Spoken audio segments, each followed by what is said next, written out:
Now this is a really important bit. It's time now to introduce you to a very, very special young lady. We've heard a little bit about her already. 19-year-old Kelli has been raising funds and awareness about cystic fibrosis from a very early age. She was a winner of the big-hearted Scotland Children of the Year for that fundraising. Added to that, she holds a Mark Scott Leadership for Life Award and is even a trained Highland dancer. I bet she showed Strictly's Angela Beck thing or two when she danced with him, and she did. Kelly's a bit of a daredevil as well, I hear. She abseiled off the Falkirk Wheel. That's just one of the fundraising things she's done. Please give her your best attention. Ladies and gentlemen, welcome Kelli Gallagher.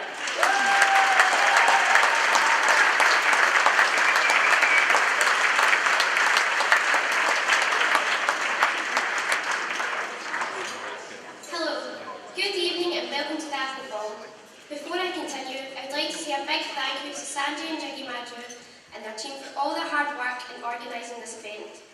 I've been involved in organising for a few nights out and I know how hard it can be, so thank you so much. I would also like to thank you for all coming along to this event to support there and help raise funds for the chosen charities. Sometimes though, it's not just about raising money. Raising awareness for these charities is equally important. I can't quite believe that it's been 5 years since I last stood here as a nervous 14-year-old speaking to you all. A lot has changed in the time. We are all a bit older and hopefully a bit wiser. But one thing remains the same. We are here all tonight to help raise money for these two charities. There may be some people here tonight who don't know anything about cystic fibrosis. There may also be some people here tonight who don't have a close connection with or supported someone with the condition. So if you don't mind, I would like to tell you about the Cystic Fibrosis Trust. The Cystic Fibrosis Trust was founded in 1964 and provides support to those affected by the condition. When the trust was founded, average life expectancy of someone with cystic fibrosis was just 3 years old. Today, thanks to the continuing research by doctors and scientists, half of the 9,000 people in the UK living with CF can now expect to live past their late 30s. Better than before, but it's still not good enough. Cystic fibrosis is one of the UK's most commonly inherited genetic diseases.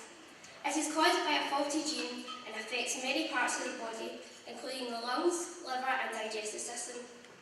People with CF look just like anyone else, and you wouldn't even know they had it.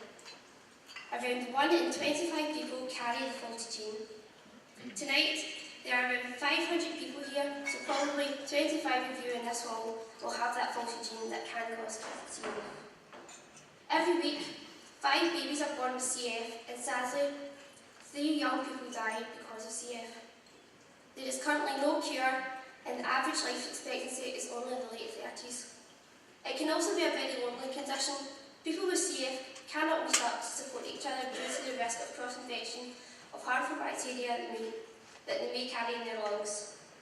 I am one of those 9,000 people in the UK living with CF. I was diagnosed with CF at just 6 weeks old. My mum, dad, family and their friends knew nothing about CF, so had to learn very quickly. I can't imagine how difficult it must have been for them and for my older brother Kenny. As for me, I suppose I coped pretty well because I didn't know any different. So for the last 19 years, I've had physiotherapy to loosen the mucus that clogs my lungs, take about 70 tablets a day, use inhalers and take a cocktail of antibiotics to try and keep on top of CF. I also need to use a nebulizer to help fight infections in my lungs. There is a bonus to having CF though. Because I can't digest food, I get to eat all the unhealthy high-fat food that you can't have. Having CF has also given me a chance to meet some great people at events like this. My life with CF has given me some great memories that perhaps I wouldn't have had if I didn't have the condition, and here's to many more good times. I would just like a moment to thank my mum, dad, my brother Kenny, my friends and David for all their support and putting up with me when all I wanted to be was normal. Just like my friends, and not to do any treatments. It's hard enough to put up with a stroppy, demanding teenager at the best of times, but to give them the added worry of a teenager with a life-threatening condition must have been a nightmare for them. Without their support, constant nagging, and a wee bit of luck, I probably wouldn't be standing here talking to you tonight. Although I have a life-threatening condition, my lung function is now only 53% of someone my age without CF. I have never let it hold me back. I have always been encouraged and supported in anything I do, like zip gliding across the River Clyde dressed as a leprechaun, going to tea in the park last year, which was probably my parents' worst nightmare, but I had fun in the woods. I don't see CF as a disability. To me, it means that the focus is on you and what I can't do. I like to focus on what I can do and look to the future, whatever that may hold. When I was born, my parents were told that I may not live to see high school, but here I am, now slowly planning the future. A career as a dance teacher, holidays in the sun, and learning to drive, and also listening to Sandy's show. And also my 21st party and so much more. This has only been possible because of people like you who can donate money to CF Trust to help fundraising being carried out by doctors and scientists. Since last speaking here, I have moved from high school to dance college. My dream is to qualify as a dance teacher and one day to have my own dance school, so I can share my passion for music and dance. People have asked me why I chose to be a dancer. They say, is it not hard because of your CF? To be honest, I didn't choose, well, not at first. It was my mum's idea, when I was just 3 years old, to try and keep my lungs strong enough to fight CF, but now I can't imagine my life without dance. The other big change in my life since we last met has been to move hospital treatment and medical care from Glasgow to Edinburgh. This has been mainly because of my involvement with the new and exciting therapy trials which started last year. 10 years ago, the Gene Therapy Consortium was formed and 3 research facilities in Oxford, London and Edinburgh began and work on a life-changing treatment that could, in the future, become the closest thing to a cure for those affected by CF. Like everything else in life, there's no guarantees, but it's giving hope to those living with the condition. It would mean a baby born today with CF would have a near normal life, as it could stop the disease from damaging their lungs.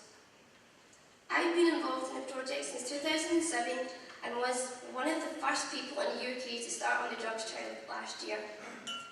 Just a few days ago, my time on the project came to an end, and like everyone else in the CF community, I look forward to the results being published sometime in 2014. The team at the Research Centre have become a part of my life over the last 6 years. And although I will miss them, I won't miss long days and car journeys to the Wellcome Trust facility. Good luck to everyone on the trial. I will be thinking of you all.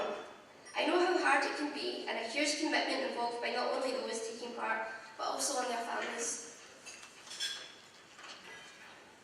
Everyone with CF needs to keep fighting, but we can only do it with your help. New treatments don't come cheap, and research into how to combat and ultimately cure CF costs millions of pounds. Tonight, we will be selling red roses to help fund some of this research, which has given so much hope to everyone affected. A red rose is often associated with CF because when they are old to realise they have cystic fibrosis, they often call it 65 roses, as it is easier to say. I would like to ask Sandy, Alison and Kitty to come on stage and help me launch tonight's 65 Roses appeal. But before I hand over to them, I would like to thank you again for supporting the Big Apple Ball. Thank you for listening, thank you for caring, and if you want a rose, please come